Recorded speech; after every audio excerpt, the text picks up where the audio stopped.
வணக்கம். நம்ம ரீசெண்டாக ஒரு விஷயத்தை வந்து பார்த்துருப்போம்.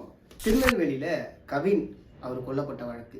இதை எப்படி பார்க்குறோம் அப்படின்னா, ஏன்னா இன்னுமா சாதி இருக்கா அப்படிங்கிற கேட்குறவங்க எல்லாருக்குமே இதோ இருக்கு பாருங்க, இதுதான் சாதி, இதுதான் ஆணவ கொலை. இதில் ஷாக்கிங்கான விஷயம் என்னென்னா, 11ஆவதுலேருந்து கவினும் சுர்ஜித்தோட அக்காவும் லவ் பண்ணிகிட்டு இருக்காங்க. அதுக்கப்புறம் இவங்க வந்து பார்த்திங்கன்னா ஒரு சித்த மருத்துவர் ஆகுறாங்க.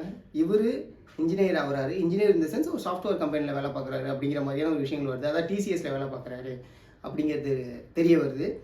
இவர் அப்பப்போ வந்து பார்த்துட்டு போகிறார். யார்? கவின் வந்து அப்பப்போ அவங்களுடைய காதலியை அப்பப்போ வந்து பார்த்துட்டு போகிறாங்க. இங்கே சுர்ஜித்தோட அம்மா அப்பா 2 பேருமே வந்து எஸ்ஐ அப்படிங்கிற ஒரு விஷயம் தெரியுது. எனக்கு ஒரு விஷயம் சத்தியமாக புரியல. நீங்கள் எப்படி கேட்டகரைஸ் பண்ணுறீங்க? நீங்கள் எந்த வகையில் கேட்டகரைஸ் பண்ணுறீங்க? இவங்க வந்து டவுன் அப்படின்னு எப்படி நீங்கள் கேட்டகரைஸ் பண்ணுறீங்கன்னு எனக்கு தெரியல. வர்த்தக ரீதியாக நீங்கள் கேட்டகரைஸ் பண்ணுறீங்கன்னா சத்தியமாக கிடையாது.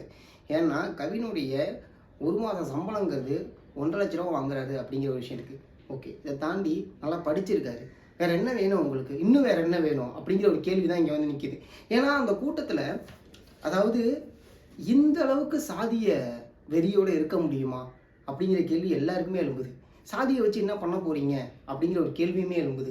இன்னும் உங்களுக்கு ரொம்ப சிம்பிளாக சொல்லவா, நீங்கள் இருக்கக்கூடிய ஒரு வட்டம் இருக்குல்ல, நீங்கள் வாழ்கிற ஒரு வட்டம் இருக்குல்ல, ஒரு ஊரோ ஒரு தெருவோ, இதை தாண்டி வெளில போயிட்டீங்கன்னு வச்சிங்களேன், அந்த சாதியே உங்களுக்கு தெரியாது. அப்படி சாதி பார்த்தா உங்கள்கிட்ட வாழவே முடியாது. நீங்கள் துபாய் இதுமாரி வெளிநாடு பக்கம்லாம் போய் பார்த்தீங்கன்னு வச்சிங்களேன், இவன் எந்த ஜாதி அப்படிங்கிற கேட்டு பார்த்தா நீங்கள் வாழவே முடியாது. சோறு தின முடியாது, ஒன்றுமே பண்ண முடியாது. என்ன பண்ணுவீங்க நீங்கள்? அப்புறம் இங்கனக்குள்ளேயே நீங்கள் ஏதாவது பண்ணிக்கிட்டா தான் உண்டு. இங்கேயே ஏதாவது ஒரு வேலை பார்த்துக்கிட்டு அப்படியே இருந்துக்கிட்டா தான் உண்டு. உங்களுடைய பொருளாதாரம் முன்னேறாது. சாதியை பார்த்துட்டு இருந்தால் கடைசி வரைக்கும் பொருளாதாரம் முன்னேறாது. இதை நம்ம வந்து தொடர்ச்சியாக எல்லாருமே இந்த விஷயத்தை வந்து பேசிக்கிட்டே தான் இருக்கும். என்னடா இன்னும் சாதி பார்க்குறீங்க, இன்னும் சாதி பார்க்குறீங்க அப்படின்னு. ஆனால் இந்த அளவுக்கு சாதி வெறி ஊறி போயிருக்குல்ல, அது எப்படி பிளான் பண்ணியிருக்காரு பாருங்களா. அதாவது கவின் வந்து அப்பப்போ சுர்ஜித்தோட அக்காவை பார்க்கறதுக்காக ஹாஸ்பிட்டலுக்கு வருவாங்க. அதாவது எப்படி வருவாங்க அப்படின்னா, லைக் ஏதோ ஒருத்தவங்களுக்கு உடம்பு சரியில்லை அப்படின்னு கூட்டு வரும் வகையில் வந்து பார்த்துட்டு அவங்கள்ட்ட பேசிட்டு போகிறது வந்து அப்பப்போ நடந்திருக்கு. இதை வந்து நோட் பண்ணிட்டே இருந்திருக்காங்க. ஓகே, சுர்ஜித் வந்து இன்றைக்கி ஒரு பிளான் பண்ணுவோம் அப்படிங்கிற மாதிரி எகெயின் மீட் பண்ண வந்திருக்காரு கவின் அவங்க அக்காவை, அதாவது சுர்ஜித்தோட அக்காவை. அப்போ சுர்ஜித் வாங்க வீட்டில் போய் பேசிப்போம் அப்படின்னு சொல்லிட்டு அழைச்சிட்டு போகிறார். அழைச்சிட்டு போகும்போதே வாக்குவாதம் ஏற்பட்டுருக்கு 2 பேருக்கும். கையில் இருந்த மிளகாவுடைய தூக்கி மூஞ்சில் அடிச்சிருக்காரு. பக்கா பிளான்டு மர்டராக தான் அது நடந்திருக்கு. அதுவும் பகலில் நடந்திருக்கு. எந்த தைரியம் அது? ஒருவேளை அப்பா அம்மா 2 பேருமே போலீஸ் அப்படிங்கிற தைரியமா, இல்லை நம்ம சாதி நம்மளை காப்பாற்றோம் அப்படிங்கிற தைரியமா எனக்கு தெரியல. எப்படியா இருந்தாலுமே இப்போ உதாரணத்துக்கு சொல்கிறேன், நீங்கள் வந்து இந்த கொலை பண்ணிட்டு நீங்கள் வெளில வந்தாலுமே உங்களோட 2 வருஷம் ஜெயிலில் போயிடும். 2 வருஷம் நீங்கள் எதுவுமே பண்ணியிருக்க மாட்டீங்க. உங்களுக்கு ஒரு உதாரணத்துக்கு சொல்கிறேன், அந்த 2 வருஷங்கிறது எக்ஸாம்பிளுக்கு தான் நான் சொல்கிறேன். எதுவுமே உங்கள் வாழ்க்கையில் நடந்திருக்காது. உங்கள் வாழ்க்கையில் உங்களோட இளமை பருவம் போயிடும். ஸோ இது எல்லாத்துக்குமே உங்கள் சாதி காப்பாற்றிருமான்னு கேட்டால் கிடையவே கிடையாது. அந்த ஒரு சின்ன அறிவோடு நீங்கள் செயல்படலாம். ஓகேவா? இதே நீங்கள் எப்படி அவர் வந்து கேட்டகரைஸ் பண்ணுறீங்க அப்படிங்கிற கேள்விக்கு உங்கள்கிட்ட பதிலே இருக்காது. ஏன் அப்படின்னா, நீங்கள் சொல்லக்கூடிய இல்லை என்னை விட டவுன் கேஸ்ட் அதெல்லாம் ஒன்றுமே கிடையாது, தெரியுமா? அது முதல்ல ஃபஸ்ட் நீங்கள் அண்டர்ஸ்டாண்ட் பண்ணிக்கிங்க. கொஞ்சம் உங்களுடைய வட்டத்திலேருந்து வெளில வந்து பார்த்தீங்கன்னா நீங்கள் எல்லாரோடையும் ஒருத்தவங்களாக தான் இருப்பீங்க. நீங்கள் மட்டும் தனியாக அப்படியே உடம்பு ஃபுல்லாக ஒரு கலரோடு தெரிகிறது ஆள் கிடையாது. இங்கே யாருமே இவங்க இந்த கலரில் ஃபுல்லாக இருக்கான்ப்பா, இவன் இந்த கலரில் ஃபுல்லாக இருக்கான்ப்பா, இது அப்படி பிரிக்கவே முடியாது. எல்லாருக்கும் ஒரே முகமாக தான் இருக்கும். அந்த முகத்தில் நீங்கள் என்ன வேற்றுமை காண போகிறீங்கன்னு எனக்கு புரியல.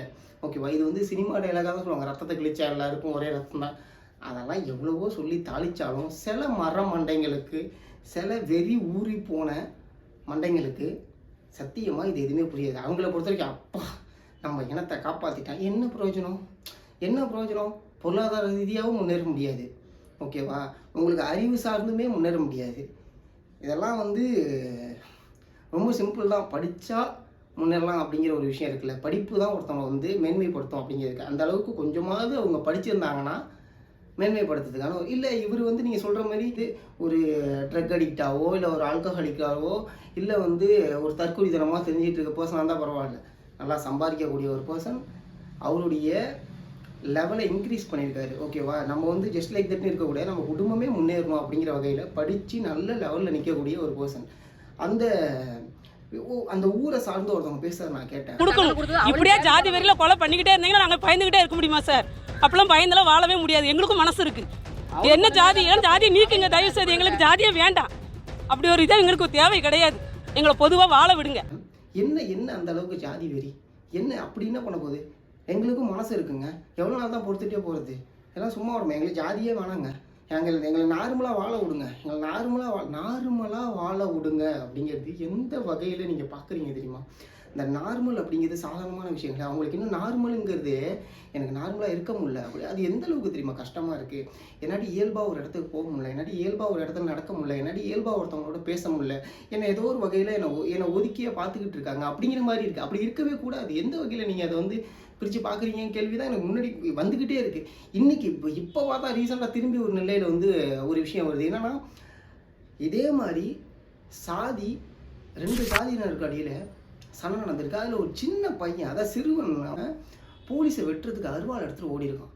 இது எந்த வகையில் இந்த சாதி வெறியை நீங்கள் வந்து உள்ளே இன்ஜெக்ட் பண்ணுறீங்க? ரொம்ப சிம்பிளான ஒரு விஷயம்.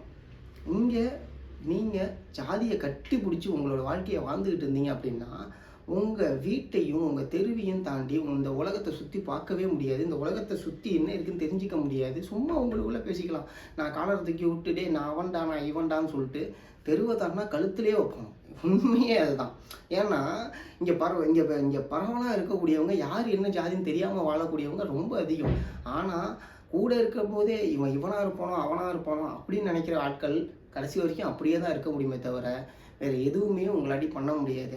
அவன் எந்தெந்த விஷயத்துக்கோ போராடிட்டு இருக்கான், எவ்வளோ விஷயத்த நோக்கி நகர்ந்துகிட்டு இருக்கான் தன்னோட வாழ்க்கையில். இருந்துமே இந்த சாதியை பிடிச்சி தொங்கிட்டு இருக்குது ரொம்ப மட்டமான ஒரு செயலாக தான் இருக்குது. எனக்கு இந்த பகலில் நடந்த கொலை அப்படிங்கிறது என்னாடி ஏற்றுக்கவே முடியும். எப்படி அதாவது கொலைங்கிறதே ஏற்றுக்க முடியாத ஒரு விஷயம் தான் வச்சிங்களா. ஒருத்தவங்களோட உயிரை எடுக்கிற அளவுக்கு உனக்கு வன்மமும் வெறியும் ஊறி போய் கிடக்குன்னா அப்போ நீ எந்த அளவுக்கு உன்னுடைய வாழ்நாளை கடத்தி கொண்டு வந்திருப்ப அப்படிங்கிற ஒரு கேள்வி தான் எழும்புது. அதுவும் டைரெக்டாக போலீஸ் ஸ்டேஷனில் போயிட்டு நான் இதுமாரி பண்ணேன் அப்படின்னு சொல்லிட்டு அவரே வாக்குமூலம் கொடுக்குறாரு. அந்த வாக்குமூலம்லாம் கேட்கும்போது ஷாக்காக இருக்குது. என்னப்பா இவர் இப்படி பண்ணுறாரே அப்படிங்கிற மாதிரி ரொம்ப ஷாக்கிங்கான ஸ்டேட்மெண்ட்டாக தான் இருக்காது. நெல்லையில் உண்மையாகவே அடுத்தடுத்து நடக்கிறத பார்த்தா என்ன இந்த அளவுக்கு எக்ஸ்ட்ரீமில் இருக்காங்களா, எக்ஸ்ட்ரீமில் நடந்து போயிட்டு இருக்கா இந்த விஷயம் அப்படிங்கிற மாதிரியான கேள்விகள் ஒருத்தரையும் எழும்பிக்கிட்டே இருக்குது. இதை தயவு செஞ்சு ஒரு விஷயமா புரிஞ்சுங்க.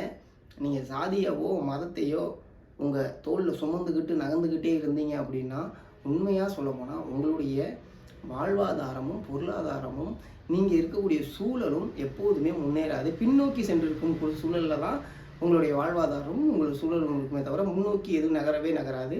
அது நகரணும் அப்படின்னா நீங்கள் முன்னோக்கி நகர்ந்தாகணும். தயவு செஞ்சு படிக்கலைன்னா கூட பரவாயில்ல, அக்கம் பக்கம் சொல்லக்கூடிய சில விஷயங்களை நல்ல விஷயங்களை கேட்டாவது தெரிஞ்சிங்க அப்படின்னு தான் எனக்கு சொல்ல தோணுது.